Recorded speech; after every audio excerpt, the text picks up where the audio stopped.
Bonjour, cette vidéo a pour objectif de montrer une utilisation possible des formulaires dans l'environnement Helico.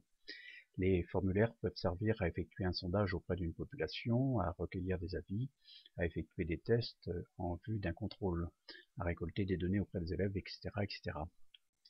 Les possibilités d'usage sont multiples et je vais au cours de cette démonstration mettre en place des formulaires en vue de préparer un contrôle auprès d'élèves d'une classe de 4.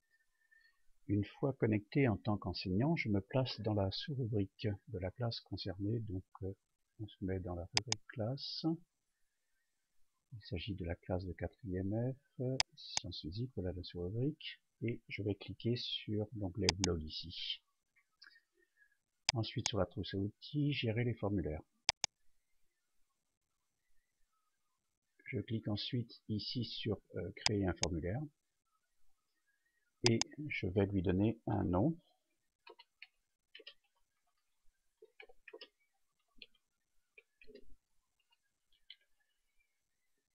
Alors, le type ici, on a plusieurs choix, anonyme. Donc là, ça concerne un utilisateur qui n'aurait pas besoin de s'identifier sur le NT.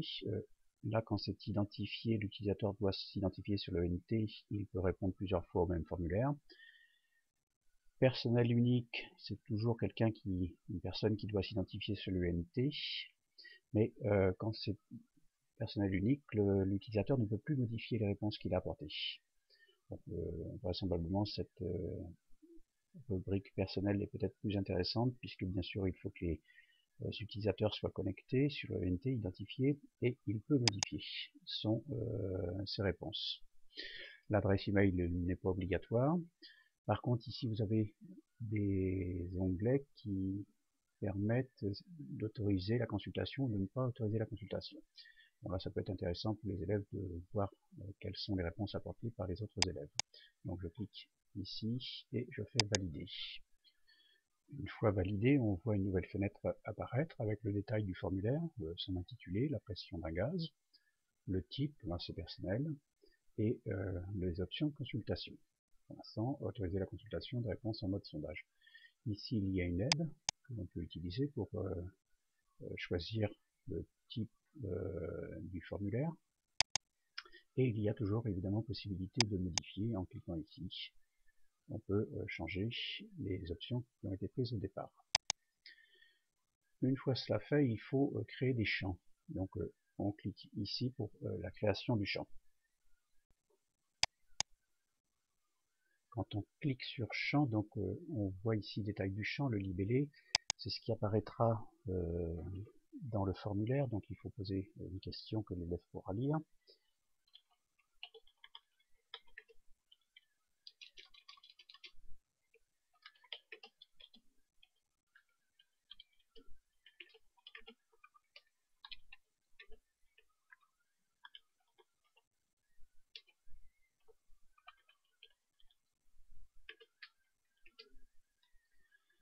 Voilà, donc après il s'agit de déterminer le type de formulaire que l'on souhaite, alors soit des boutons radio, cases à cocher, liste déroulante, etc., etc. Là, je vais prendre case à cocher. Obligatoire, il faut cocher ici si on souhaite que la saisie soit obligatoire pour le visiteur. Et liste de valeurs qu'il faut pouvoir créer. Donc le nom de la liste de valeurs, celle-ci doit être explicite parce qu'elle pourra être réutilisée dans un autre formulaire éventuellement. Appareil de mesure de la pression. Valeur 1, je mets baromètre. Valeur 2, manomètre. Et je fais valider.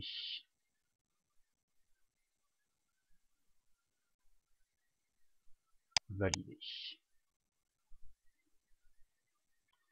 Il faut maintenant pouvoir insérer ce formulaire dans la sous-rubrique de la classe concernée. Donc la sous-rubrique c'était sciences physiques, je clique dessus, je clique sur blog.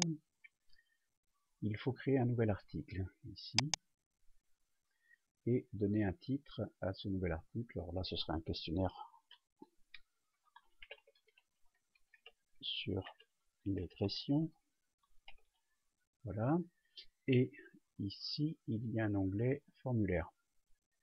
Je clique dessus et je vois apparaître le formulaire sciences physiques, la pression d'un gaz. C'est pour ça qu'il faut lui donner un nom facilement identifiable et significatif surtout.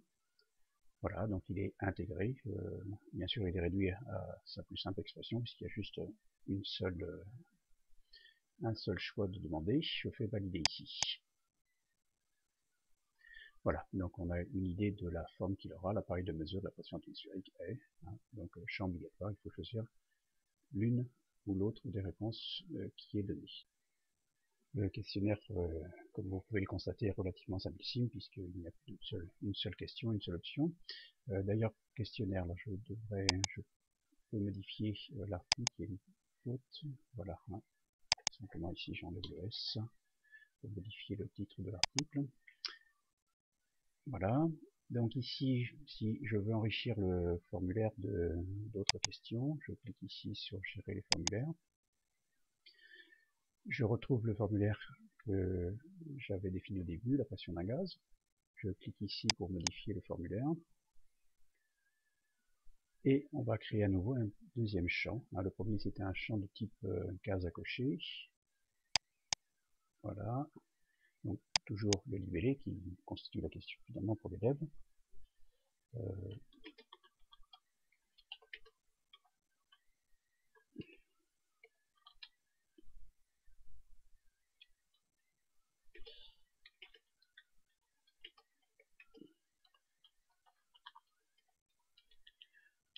Voilà donc une question, mais qui nécessite comme réponse simplement oui ou non. Donc ici, je vais choisir bouton radio, créer une liste valeur à nouveau ici, le nom, là je vais mettre simplement réponse oui ou non, réponse oui ou non, qui pourra donc être réutilisé ultérieurement dans un autre formulaire. Donc ici oui, valeur 1, valeur 2 non. Valider. Donc là, la question, la pression atmosphérique se mesure en hectopascal, le type c'est le bouton radio, réponse oui non, je fais valider ici. Voilà. Donc si je retourne ici dans Sciences Physiques, blog, questionnaire sur les pressions, je trouve maintenant mes deux questions. La première, l'appareil de mesure de la pression atmosphérique, c'est du type case à cocher, je peux cocher les deux. Par contre, la pression atmosphérique se mesure en hectopascal, c'est soit l'un, soit l'autre, ça ne peut pas être les deux. Voilà. De la même manière, j'ai enrichi le formulaire, c'est toujours le même principe, donc il n'y a pas de surprise à ce niveau-là. Vous avez ici quand même les types de champs que l'on peut construire. Donc ici, ce sont des cases à cocher. Comme je vous l'ai déjà dit, on peut cocher les deux. Là, ce sont des boutons radio. Donc on coche l'un ou l'autre. Là, c'est une liste déroulante, là, avec la possibilité de choisir bien sûr un des items qui est proposé. Et là, c'est un texte simple avec un champ texte dans lequel les élèves peuvent mettre un bon ou plusieurs points. La limitation se fait au moment de la construction du champ. Ici, un petit détail, j'avais oublié de cocher le champ obligatoire, il n'y avait pas les SAX, donc j'ai réparé l'erreur. On va compléter le formulaire. Donc je vais rajouter un champ ici. Je vais mettre le type bouton radio. Et créer une liste de valeurs. Je vais prendre directement ici réponse oui ou non. Donc je valide. Et ici je mets la question qui est posée à l'élève.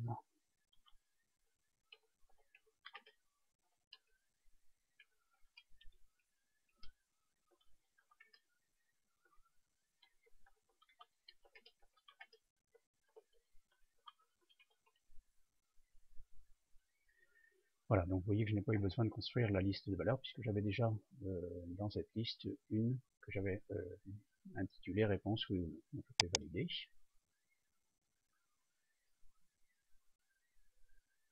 Ici, je vais le modifier parce que je m'aperçois en haut que j'avais oublié de mettre obligatoire. Je l'oublie à nouveau. Voilà.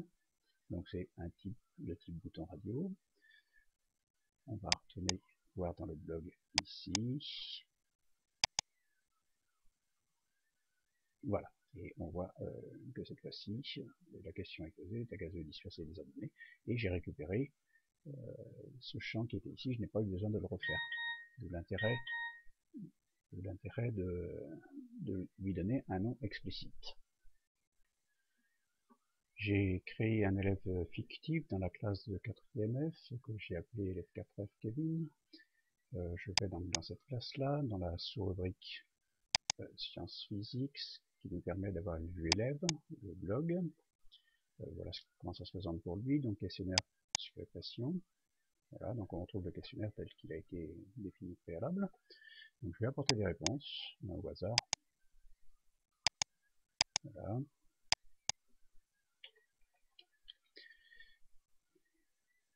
Et je fais enregistrer. Voilà, donc les réponses ont été enregistrées. Et surtout, l'élève peut consulter les réponses. Alors bien sûr, il n'y en aura qu'une, mais ça lui donnera une idée des réponses apportées par les autres élèves, qui va peut-être lui permettre de voir s'il a commis une erreur lorsqu'il a répondu à une question ou à une autre. J'espère que ce petit didacticiel vous permettra de pouvoir construire les formulaires. Il y a d'autres usages évidemment, comme je vous le disais en début. Si on va sur le site de l'Académie Nantes Espace Pédagogique, on voit ici choix d'œuvres pour l'histoire des arts.